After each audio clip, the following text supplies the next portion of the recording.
Okay, now we're gonna do a review of this other lesser known book from the Wizard of Oz series, Dorothy and the Wizard in Oz. So, we all know the wonderful Wizard of Oz, the, story with starts in Kansas and the tornado takes it to that Oz place, and then the Yellow Brick Road with the Scarecrow and Metal, the Tin Man, and Cowardly Lion, and Flying Monkeys, and all that. But there are no Flying Monkeys in this one, and no Yellow Brick Road, or well, I guess they do eventually get transported to Oz, which may have, well, it didn't really talk about the Yellow Brick Road. So the Wizard in Oz, this one didn't really specify Dorothy's age. I'm guessing she's pretty much the same age as the first one when it went from Kansas and then the tornado to Oz. So it was just about her when she arrives by train in San Francisco because she's visiting Uncle Henry, who's visiting his brother-in-law I don't know, his brother-in-law is named Uncle Hugson.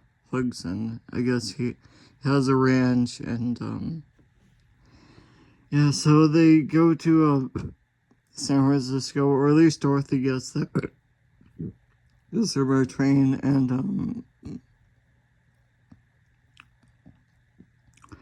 well, Zebediah, I guess, the son of Hugson, he was sent to pick up Dorothy from the train station and bring her back to that, wherever they were staying in California, and, so he has this, like, stagecoach or cab that's pulled by a horse named Jim the horse, and, the boy's name is Zebediah, or, well, people just call him Zeb for the rest of the book. He's just referred to as Zeb, for short,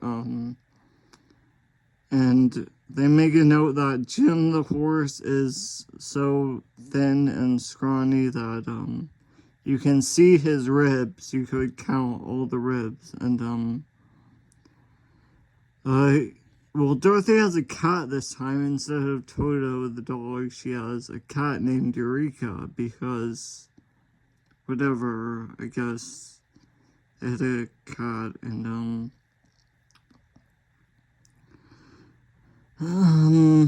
so she wakes up Zeb because Zeb was sleeping, waiting for her, and so she wakes up Zeb, and as they start to, have the horse pull the cab, there's an earthquake, a very big earthquake, and that causes, a crack to form in the ground. There's a big crack in the earth, and so Dorothy, Zeb, and Jim the horse, and the cab they fall into the crack, and they fall for a really long time. They keep falling for a long time until they land in, well, it can't be the center of the earth because then they burn to death. Because, yes, it's very, very, very hot there. No, they landed in some place called, the Kingdom of the Mangaboos. Mangaboos are like vegetable people, and, well, at first, Dorothy and Zeb, the way they stop is that they landed on the roof of a big skyscraper, a building, but I think the building was made of glass entirely. The entire thing was glass, and, so they started to notice, like, Eureka the cat wanted to walk down to the, street below, and, and the cat was somehow able to walk in the air. Oh no, they realized that gravity isn't really effective down there, so they can walk on the air, so they can walk down from the roof of the skyscraper. Then they meet the mangaboos, which are the vegetable people. They're like giant walking turnips. And for some reason the Wizard of Oz is there, the guy who was the Wizard of Oz. And well, at first the mangaboos, they finally make the decision that, hey, all you people, you do not belong here. So you, the Wizard of Oz, and Dorothy and Zeb and Jim the horse, Eureka the cat, you're not of this place. You don't belong here, so we'll just kill you. And they also noted that, well, these are vegetable people. They're not really living things. Like, they don't have a heart or warm blood, so they're not warm-blooded. That's why they don't have any compassion, because they do not have a heart in their body. And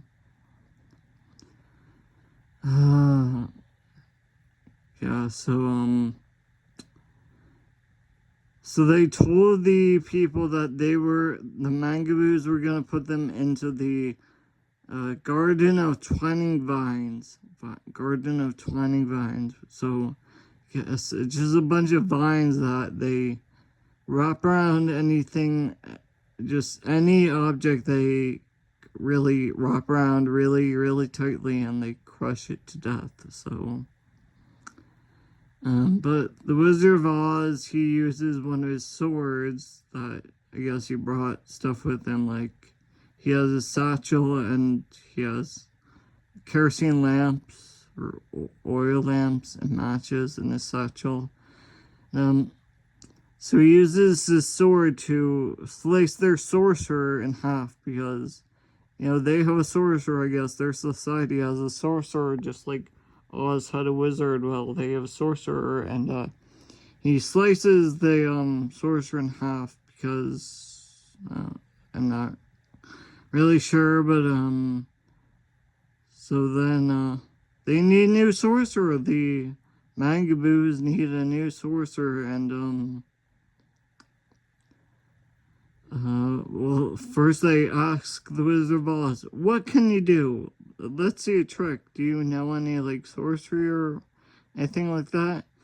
And, well, the trick he comes up with was he had 9 piglets in his pocket. In his pocket, he kept 9 tiny piglets. I think they're supposed to be guinea pigs, or maybe they're actually baby pigs. I don't really. No, well, he says they fit in his pocket, so I think they're guinea pigs. And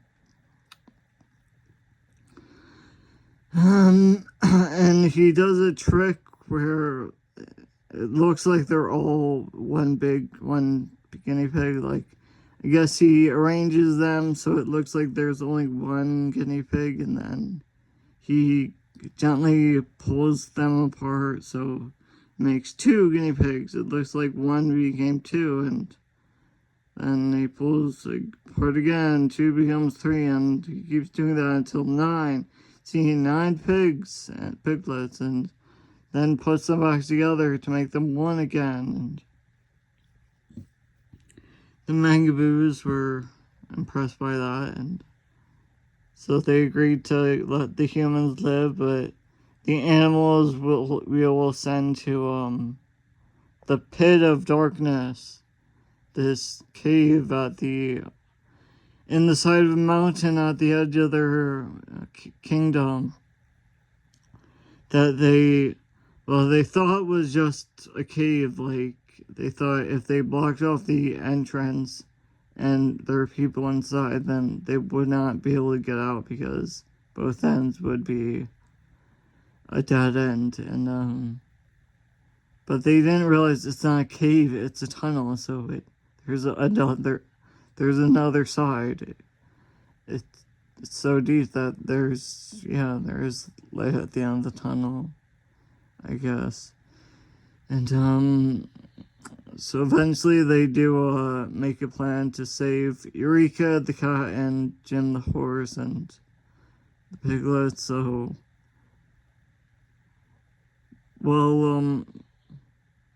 the Wizard of Oz, he does another trick where he takes kerosene, he makes a trail of kerosene or line of kerosene, and he uses a match to light it on fire. And so between him and the Mangaboos, the crowd of Mangaboos, there was a wall of fire. And I guess the princess of the Mangaboos, her advisors told her to like kill the humans or whatever. And he says, okay, if your advisors advise you correctly, they will be able to walk through this wall of fire unharmed without any problem. But if they advise you wrongly, then they will be hurt. And of course, well, these people had never seen fire before, so they had no idea what it was, but they did end up dying. So whatever, that's why they let the humans live. But I guess Dorothy is obsessed. She wants to save her cat, so then the humans also go into the pit of darkness, the cave in that mountain, and the Mangaboos, they started blocking it off. They started stockpiling a stockade of just a bunch of random objects to block off the entrance so that nothing can get out. But, no one had gone in there before, so they didn't know. There's actually a back, and it goes really far, and so they still have the cab. The horse is pulling the cab, and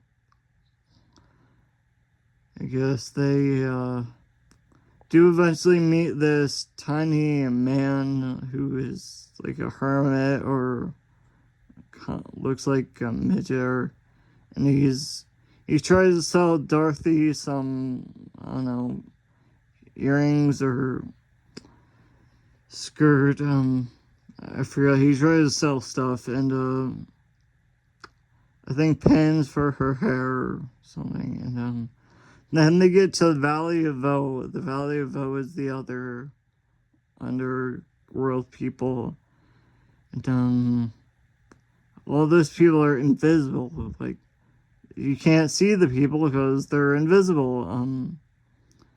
And there are also invisible bears running around. Invisible bears that eat people. And there's this fruit called the Dhamma fruit. And if you eat it, it makes you invisible. So that's how they got invisible. That's how they stay away from the bears. They go invisible. And but of course the Dorothy's party, none of them want to be invisible, so they refuse to eat the Dhamma fruit, and then they ask how to get out of the place, and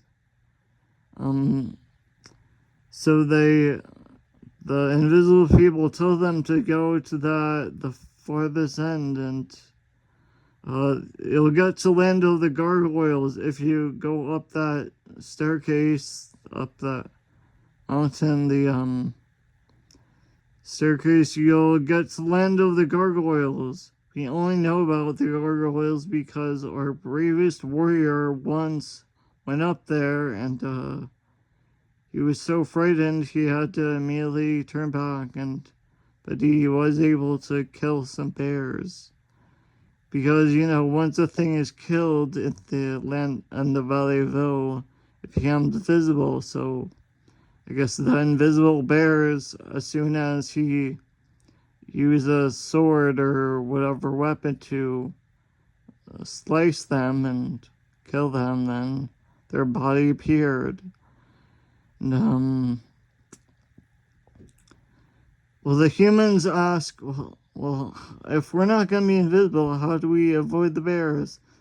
The invisible people tell them, well, there's this plant with broad leaves, and we rub it on the soles of our feet so we can walk on the river, so we can walk on water. And, so they walked on water. That's how they avoid the bears. And, so they climb the staircase, they get to the gargoyles, which are wooden. They're a bunch of wooden people, like people made of wood with wings also. And, they have wings that, they're attached by hooks. The wings kind of like staple on her. They have hinges on that. So while the gargoyles are sleeping, Zeb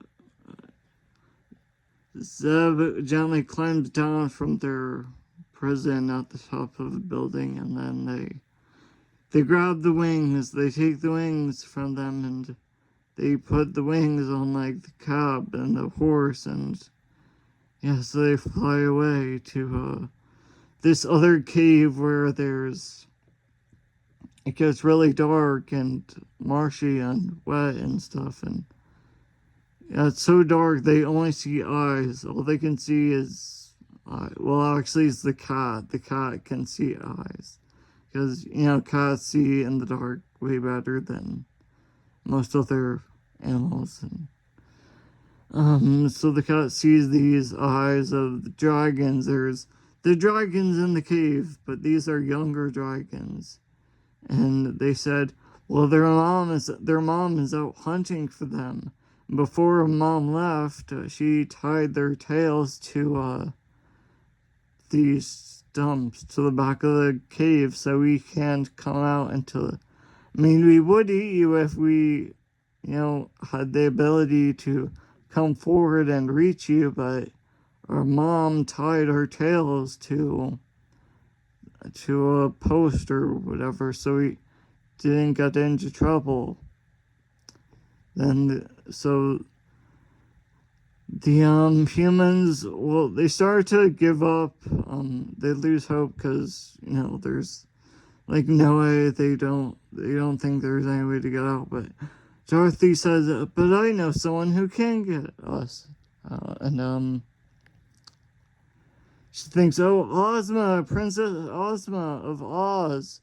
Last time I was there, she gave me she received a magic picture frame, a magic mirror, where as soon as you look at it, whenever you look at it, it will make you, if you think about a person, like friend, like you say, oh, I wonder how Dorothy is doing, I wonder how Arthur is doing, then the picture frame will show you that. And Dorothy says, okay, I made a deal with Ozma that every day at 4 p.m. she would check in on us. She would check the picture frame to see Dorothy, see at what state I was in, and if I was in trouble, I would make a sign, a gesture with my hands to, get her to wish us to come to Oz.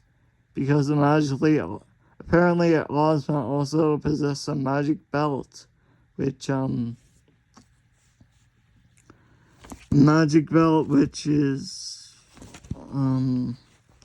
can wish you to go places, or you can wish other people to go places. So I guess that's why Ozma wished that, hey, Dorothy and the Wizard of Oz and would all come to Oz. Ozma did not know about all the other members of Dorothy's party, but I guess they all joined hands or something. So, yes, then they're in the land of Oz, and Princess Ozma, since she never met the wizard, she wanted to know, her question was, okay, what gave you the name of Oz? How did you get the name of Oz? And where does the name Oz come from? And he said, well, my father gave me a very long name. Oscar Zoroaster Fadrig, Isaac, Norman, Henkel, Emmanuel, Ambrose, Diggs. Yeah, that's his name. Oscar Zoroaster, Fadrig, Isaac, Norman, Henkel, Emmanuel, Ambrose, Diggs, and when I joined, she said, when I joined the circus, I had to abbreviate it. But the last 7 names, the last 7 words in my name are, that would spell out Pinhead. So I obviously don't want the name Pinhead attached to me, so I did just the first 2 Oscars roster. That makes Oz. So, yes, this had a few pictures, through the black pit. So, yes, that was when the Mangaboos locked them away.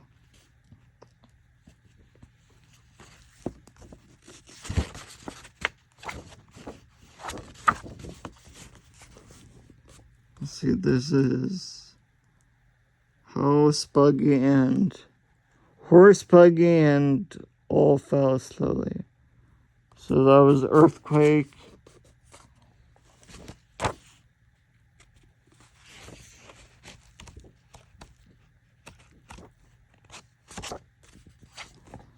Yeah, I'm just showing you this because, I mean, it is a rare book. Very rare. I'm pretty sure this. All the other L. Frank Baum books, the books that were by L. Frank Baum, pretty sure it's The Wizard of Oz, The Wonderful Wizard of Oz, that was turned into the movie. That's what he's known for. It's really just that, and pretty sure most of the other stuff, like, barely. Most people don't even know he has other stuff.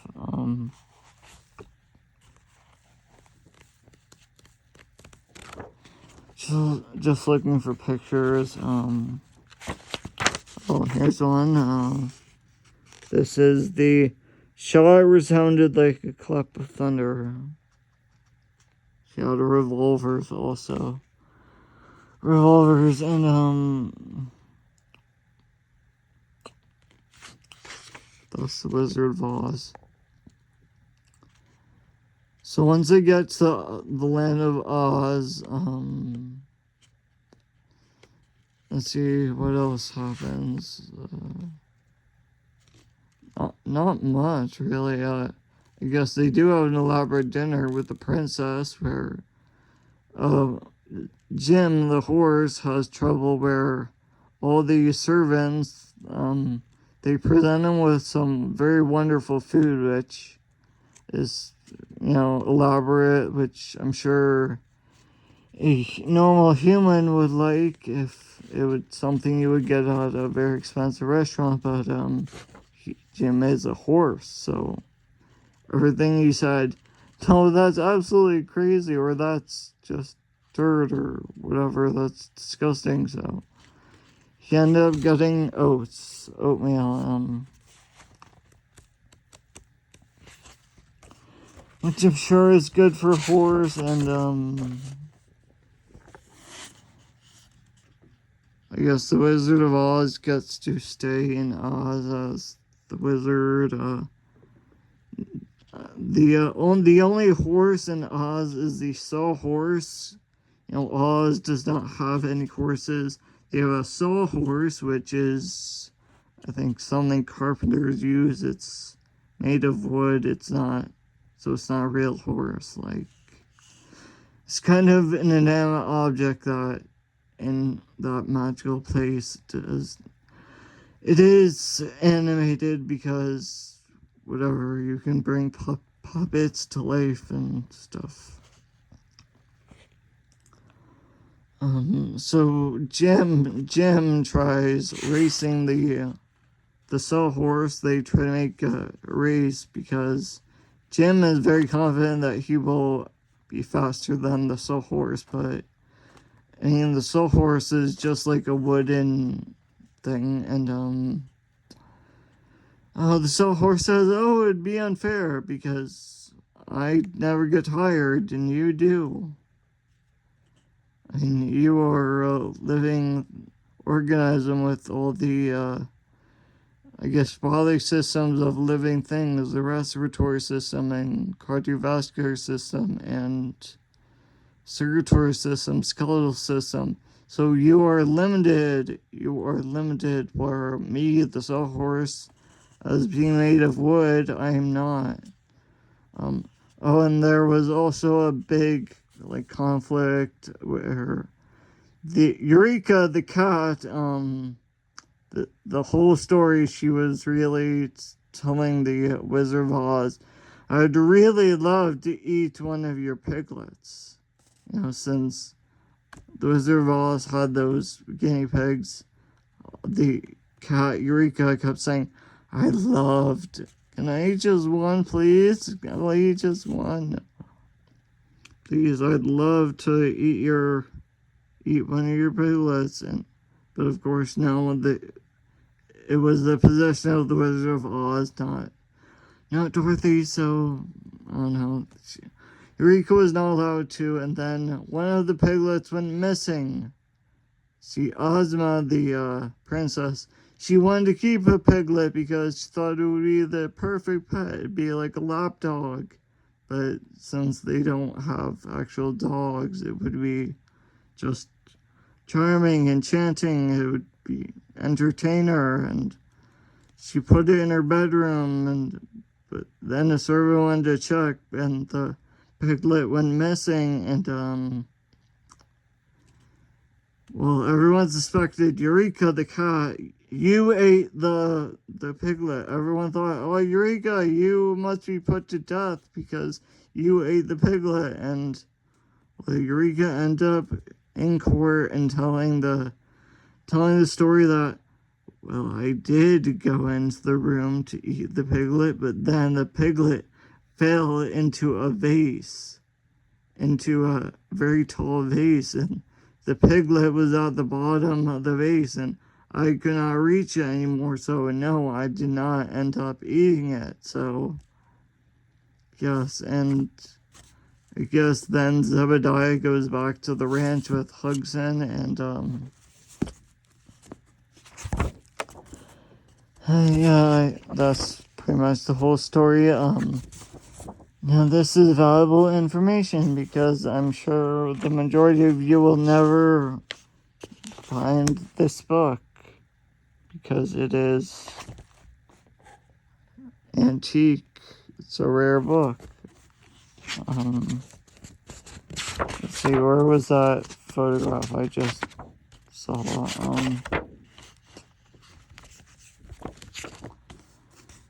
See, there's this one that says, "In the center of each plant grew a daintily dressed mangaboo." Yes, the sorcerers that the mangaboos used, they grew out of. They said they are not ripe for picking. That's why they needed a new sorcerer, because they had no ripe ones.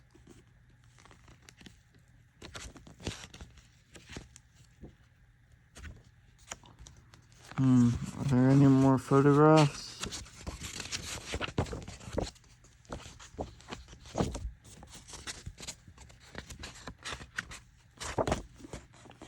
This one, the wizard cut the body of the sorcerer exactly in two. Okay, so this is the death scene, but I guess it wasn't that bad of a death because it was just like slicing a potato in two because, they're vegetable people.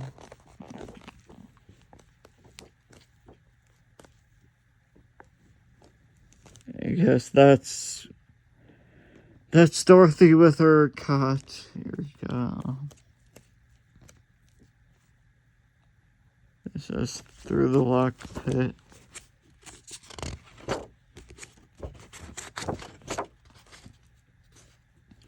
This is a picture of the wizard set a lantern on each of the heads.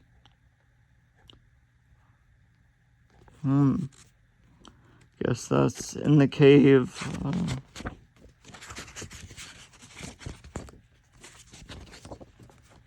Any other pictures?